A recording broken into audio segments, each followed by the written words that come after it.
2차 대전 때 독일 나치가 무려 600만 명의 유대인을 학살했던 아우슈비츠 수용소에는 이런 글귀가 적혀 있다고 합니다. 기억하지 않는 역사는 되풀이된다.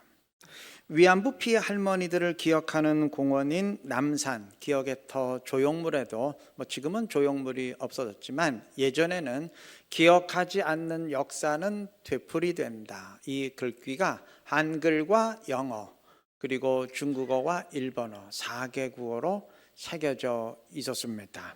아픈 과거를 통해 깨닫고 배우지 못하면 똑같은 미래를 또 맞이하게 될 것이라는 경고지요. 성경이 이를 증언합니다. 사사기에 따르면 가나안에 정착한 이스라엘이 우상 숭배에 빠졌을 때 하나님은 메소보다미아 왕 구산 리사다임을 들어서 이스라엘을 치고 8년 동안 압제하게 만들었습니다.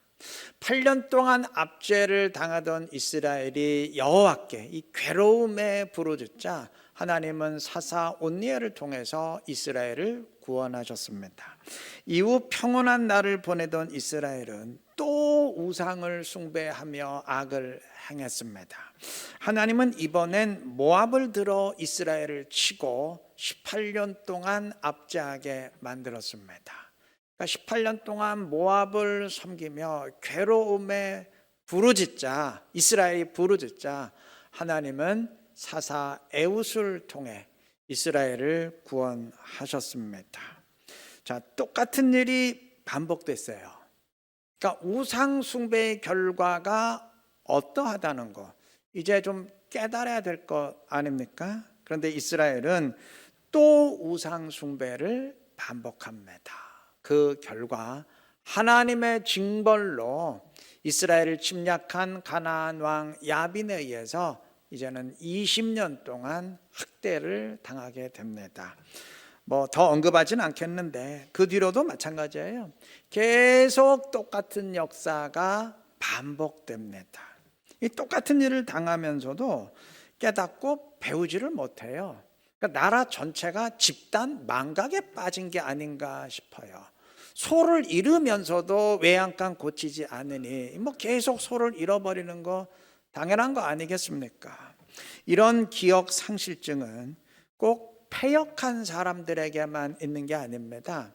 신실한 사람도 이럴 수 있어요. 아브라함은 애굽에서 아내를 누이라 속였다가 빼앗기죠. 이건 단지 아내를 빼앗겼다는 가정 문제가 아닙니다. 아브라함과 사레를 통해 메시아를 오게 하려는 하나님의 계획이 가로막혔다는 이 구원사의 문제입니다. 하나님은 즉각 개입하셔서 이 문제 해결하셨습니다. 자, 해결은 되었지만 한번 된통 당했지 않습니까? 그런데 이 무슨 망각의 늪에 빠진 것인지 아브라함은 또 똑같은 일을 벌입니다. 창세기 20장에 의하면 그는 그랄 땅에서 또 자기 아내를 누이라 속였다가 빼앗깁니다. 이거 왜 이러나요? 본인도 허탈했겠지만 하나님은 더 허탈하셨을 겁니다. 이래서는 안 되겠죠. 이게 똑같은 일 반복되어서는 안 되겠죠. 기억해야 합니다. 여호수아에 의하면 여호수아는 가나안의 스파이들을 파견하면서 3일 후에 돌아오라 지시합니다. 그리고 동시에 이스라엘 백성들에게는 3일 후에 가나안에 들어갈 것이니 준비하라 명령합니다. 그는 스파이들이 탐지하고 올 내용과 가나안과의 전쟁 여부를 연관시키지 않았습니다. 스파이들의 보고를 듣고 백성들이 토론하게 만들지 않았습니다. 스파이의 파견과 상관없이 가나안 땅에 들어가는 것은 기정사실화하고 명령했습니다. 40년 전의 아픈 역사를 반복하지 않기 위해서입니다. 40년 전 출애굽 1세대가 스파이들의 보고를 듣고 우린 절대 저 땅에 못 들어간다. 우린 저들 못 이긴다. 애굽으로 돌아가자 반역했던 뼈아픈 역사 있지 않습니까? 그 일을 절대 반복하지 않기 위해서 여호수아는 무조건 들어간다 명령을 내린 겁니다. 여호수아의 명령대로 이스라엘은 가나안에 들어갔습니다. 아픈 역사는 되풀이되지 않았습니다. 정신 차리고 고쳤기 때문입니다. 이래야 되지 않겠습니까? 기억해야 됩니다. 단 기억해야 할 역사는 아픈 역사만이 아닙니다. 마음 아픈 역사도, 아니 승리의 역사도 잊지 말고 기억해야 됩니다. 물론 목적은 서로 반대입니다. 아픈 역사는, 잘못된 역사는, 수치스러운 역사는 되풀이되지 않도록 기억해야 하고, 승리의 역사는, 은혜의 역사는 되풀이되도록 하기 위해서 기억해야 됩니다. 출애굽 1세대는 가나안 땅을 바라보면서 우린 저들 못 이긴다, 애굽으로 돌아가자 반역했습니다. 물론 가나안 족속들이 강한 건 사실이에요. 그런데 이들이 잊은 게 있습니다. 이들은 얼마 전에 애굽을 이겼습니다. 가나안 족속과는 비교할 수 없을 정도로 강한, 당시 세계 최강대국이었던 애굽을 이들은 여지없이 이기고 초토화했습니다. 하나님이 함께 하셨기 때문입니다. 이들은 그 일을 잊었어요. 그것을 기억했더라면 하나님을 의지하고 가나안의 대적들과 맞섰을 터인데 이들은 그러하지 못했습니다. 오늘 본문은 골리앗과 맞서는 다윗에 대한 증언인데, 다윗이 전쟁에 나간 형들을 찾아갔을 때 이스라엘 병사들 가운데 그 누구도 블레셋의 골리앗을 대적하지 못하고 40일 동안 벌벌 떨고만 있었습니다. 골리앗이 너무 막강하니까 어쩔 수 없는 것 아니냐 그럴 수 있지만 이들이 한 가지 잊은 게 있습니다. 이스라엘이 강력한 블레셋 군대 앞에 벌벌 떤 것은 이번이 처음이 아닙니다. 이전에도 이와 똑같은 일이 있었습니다. 사무엘상 14장의 기록인데, 이스라엘이 블레셋 군대와 맞섰을 때 블레셋 군대의 막강한 전력에 압도당한 나머지 너도 나도 도망치고 딱 600명의 군사만 남았습니다. 남은 군사보다 도망친 군사들이 훨씬 더 많았습니다. 그나마 남아있는 병사들도 겁에 질려서 싸울 엄두를 못 내고 있었어요. 이건 싸우기 전에 이미 진 거죠. 이미 패배는 결정된 거죠. 그런데 그 상황에서 요나단이 하나님의 역사하심을 믿고 수행원과 함께 단둘이 블레셋 진영에 뛰어들었어요. 이게 인간의 눈으로 보면 자살 행위죠. 이거 완전 미친 짓이지만 하나님은 그 믿음에 응답하셨습니다. 하나님은 땅을 진동시키며 블레셋을 치셨고, 이스라엘은 블레셋을 거의 멸망 직전까지 몰아넣을 만큼 큰 승리를 거두었습니다. 그때 승리를 체험했던 병사들이 지금 본문의 병사들이고, 블레셋의 막강함에 벌벌 떠는 상황도 그때와 똑같습니다. 상황이 똑같은 이상 답도 같아요. 이미 지난번에 답이 주어졌습니다. 이번에도 그대로만 하면 됩니다. 여호와 의지하고 맞서면 돼요. 그러면 그때처럼 하나님이 역사하실 겁니다. 그런데 40일이 되도록 그 누구도 나서지 못하고 떨고만 있었습니다. 이들은 그때의 승리를 기억하지 못했어요. 물론 머리로야 당연히 기억했겠지만 그때의 일을, 그날의 역사를 오늘의 힘으로 만들지 못했습니다. 요나단의 언급이 없는 것을 보니까 아마 지난번 전쟁에서 군사들이 요나단을 편들고 사울 왕을 거부했던 것 때문에 사울이 화가 나서 요나단의 출전을 금지시켰던 것 같은데, 왜 꼭 요나단만 나서야 되나요? 하나님이 꼭 요나단만의 하나님입니까? 이스라엘 모두의 하나님이시잖아요. 그 누구라도 요나단처럼 하나님을 의지하고 믿음으로 나섰더라면 하나님이 역사하셨을 터인데 누구도 나서질 못했습니다. 다윗은 달랐습니다. 다윗은 하나님의 함께 하심을 기억했습니다. 그는 34절 35절에서 목동으로 양을 치면서 곰과 사자와 같은 맹수들을 쳐 죽인 일을 고백합니다.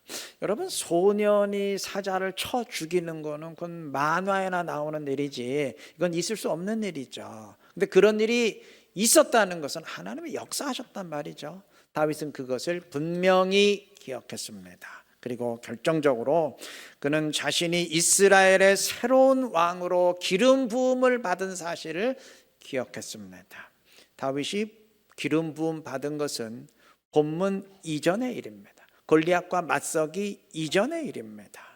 평범한 소년일 때도 하나님이 다윗을 위해 역사하셔서 도저히 소년이 이길 수 없는 상대인 사자를 쳐 죽이게 하셨다면 이스라엘의 왕으로 택하신 지금은 당연히 함께하지 않으시겠어요? 아니, 아무것도 아닌 소년일 때, 그냥 평범한 소년일 때도 하나님이 함께 하셨는데 지금은 이스라엘을 대표해야 돼. 하나님이 직접 기름 부으신 왕입니다. 당연히 함께 하지 않으시겠어요? 다윗은 그 믿음으로 담대히 나섰고 결과는 우리가 다 아는 바와 같습니다. 이 다윗과 다른 병사들의 차이는 어찌 보면 기억입니다. 다윗은 기억했고 병사들은 기억하지 못했습니다. 여러분, 우리 모두 하나님의 역사를, 하나님의 은혜를 기억해야 됩니다. 이게 단순히 머릿속에 저장해 놓아야 된다 그 말이 아니고, 외우고 있어야 된다 그 말이 아니고, 그때의 하나님이 지금 나와 함께 하시는 하나님임을 믿고 행동해야 된다는 의미입니다. 그때 승리의 역사는, 은혜의 역사는 다시 한번 반복될 줄로 믿습니다. 기억하시기 바랍니다. 현실을 이기며 영적 싸움에서 승리했던 기억, 믿음으로 순종했던 기억, 유혹에도 흔들리지 않고 믿음을 지켰던 기억 잊지 마시고 다 기억하시기를 바랍니다. 승리의 역사만 기억하는 게 아니라 마음 아픈 역사도 다 기억하시기를 바랍니다. 목사님, 저는 신앙생활 제대로 못해서 솔직히 기억할 게 하나도 없어요. 영적 싸움 이겨본 경험이 없어요. 혹시 그런 분이 계시다면 나의 과거뿐만 아니라 성경의 증언이 있지 않습니까? 오늘 본문의 사건도, 성경의 증언 다 기억하시기를 바랍니다. 그럼 아브라함의 하나님이, 다윗과 함께 하셨던 하나님이, 이스라엘과 함께 하셨던 하나님이, 예루살렘 교회와 함께 하셨던 성령 하나님이 오늘 나와 함께 하시는 그 하나님으로 다가오시고 역사해 주실 줄로 믿습니다. 그렇게 하시기를 바랍니다. 기억하시기를 바랍니다. 그래서 실패했던 과거, 아픈 과거와는 이제 완전히 단절하고 영적 승리와 은혜의 경험은 반복해 감으로써 주님의 더 큰 기쁨이 되는 지혜롭고 신실한 우리 모두 되시기를 바랍니다. 이스라엘 병사들이 블레셋 군대 앞에서 벌벌 떨면서 지난번에 이와 똑같은 상황에서 승리했던 사실을 생각지 못했을까요? 그때처럼 지금도 누군가 믿음으로 나서면, 그때 요나단처럼 누군가 믿음으로 나서면 하나님이 역사하실 텐데 그런 생각 못했을까요? 왜 못했겠어요? 다들 그런 생각 했을 겁니다. 그런데 결정적으로 생각을 행동으로 옮기는 결단이 없었어요. 고양이 목에 방울을 달면 된다. 다들 그 생각은 있는데 방울을 달 결단이 없었어요. 출애굽 1세대가 가나안 앞에서 우린 도저히 저들 못 이긴다, 애굽으로 돌아가자 결정할 때 하나님이 몇 달 전에 10가지 재앙으로 애굽을 굴복시키고 홍해 사건을 통해서 당대 세계 최강인 애굽 군대를 전멸시켜 주셨던 사건, 그거 생각 못했을까요?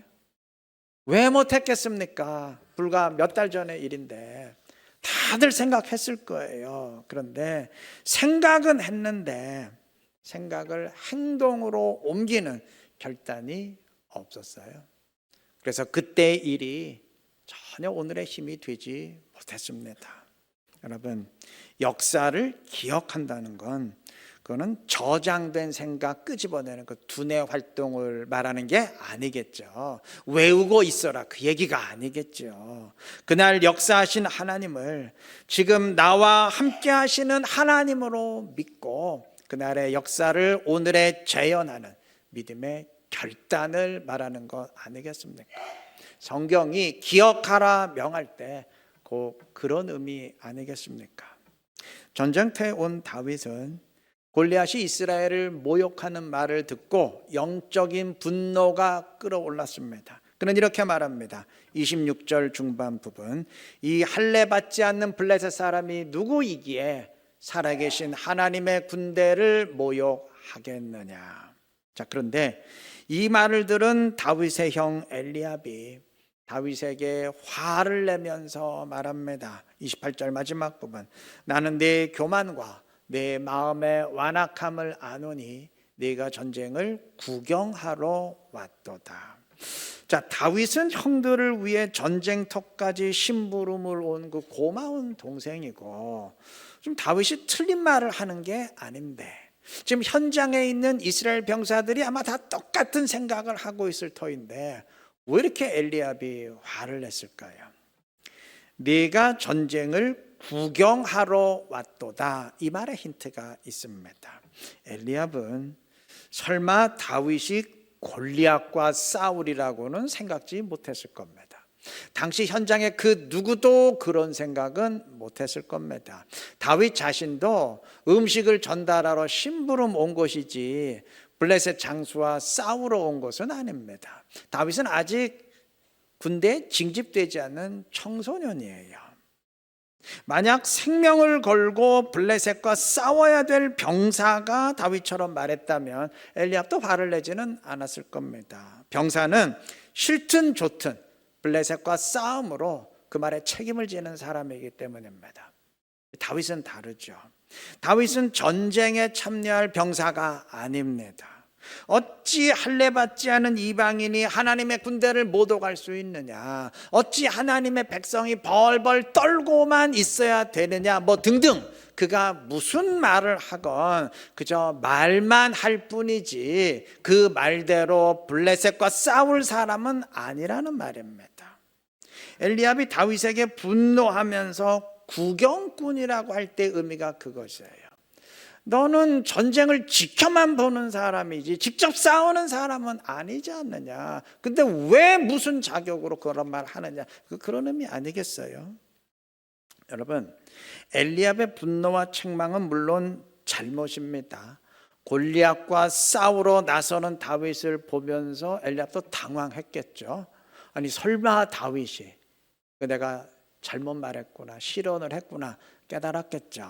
그런데 여러분, 이런 가정 한번 해보십시다.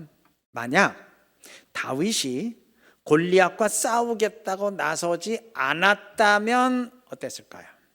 그저 전쟁을 지켜보기만 하는 사람으로서 그런 말했다면 어땠을까요? 만약 그랬다면 저는 엘리압의 말이 100% 맞다고 생각합니다. 아니 자기는 전쟁에 참여할 것도 아니면서 전쟁에 임하는 병사들 앞에서 이러쿵 저러쿵 현실을 탓하는 건 그건 교만밖에 안 됩니다. 주제 파악 못하는 것밖에 안 돼요. 어찌 이럴 수 있느냐 하는 분노는 결국 그런 현실을 만들고 있는 병사들에 대한 비난이 되는데, 아니 자기도 할 게 아니면서 남들에게 왜 안 하느냐 비난하는, 그 위선밖에 더 되겠어요? 자기가 고양이 목에 방울 달 것도 아니면서 고양이 목에 왜 방울을 안 다느냐 비난하는 것밖에 더 되겠습니까? 그거 누가 모르나요? 하나님의 백성이 아닌 자가 하나님의 군대를 조롱하고 하나님을 모독하는 게 개탄스러운 현실이라는 거, 그 이스라엘 병사 중에 모르는 사람이 누가 있나요? 하나님을 의지하고 싸우면 이길 수 있다, 그 생각 지금 누가 못하나요? 다 해요. 지금 이스라엘의 위기는 뭘 어떻게 될지를 몰라서가 위기 아닙니다. 생각이 없어서가 아니에요. 생각도 있고 정답도 아는데 그걸 행동에 옮기지 못하는 게 위기입니다. 하나님을 의지하고 자신이 싸우겠다고 나서는 사람이 한 사람도 없는 게 위기입니다. 지금 필요한 거는 말이 아니죠. 개탄과 비난이 아니죠. 한 가지 필요한 거 있어요. 딱 한 가지 필요한 게 있어요. 행동입니다. 그게 아닌 한, 자신이 믿음으로 행동할 게 아닌 한 무슨 거룩한 말을 하고 무슨 용기 있는 주장을 하던 다 쓸데없는 일입니다. 다 쓰레기에 불과해요. 아무 의미 없습니다. 그러니까 자기 일 아니기에 용감할 뿐입니다. 저는 오늘의 위기도 마찬가지라 생각합니다. 오늘 위기는 삶의 위기가 아닙니다. 말의 위기도 아니에요. 정답의 위기가 아닙니다. 다 맞는 말하고 어떻게 해야 되는지도 알아요. 교회는 이래야 된다. 다 알아요. 그거 누가 모르나요? 그런데 움직이질 않아요. 행동하지를 않아요. 그게 위기입니다. 요즘 교회가 위기라 말합니다. 교회 부흥이 멈추고 다들 퇴보하는 추세이니 그런 말 나오는 것 같은데 아니에요. 행동한다면 위기 아닙니다. 요즘은 전도가 안 되는 시대라 합니다. 그렇지 않아요. 행동한다면 안 되는 시대가 아니고 되는 시대임을 알게 될 것입니다. 언제가 제가 방송을 보는데 글쎄 어떤 세일즈맨인지 강사인지 잠깐 봐서 모르게 나와가지고 세일즈맨들에게 하루에 100번 이상 거절당할 용기가 있다면 당신들 가운데 그 누구도 성공하지 못할 사람 없다, 강하게 얘기하더라고요. 그 말 들으면 딱 이런 생각이 들었어요. 만약에 오늘 성도들이 하루에 30번 거절당할 용기만 있다면, 그렇게 행동할 수만 있다면 모든 교회는 다 폭발하겠다. 초대교회 역사가 똑같이 반복되겠다. 그런 생각했어요. 맞는 말입니다. 지금 다음 세대의 위기라 말합니다. 아니에요.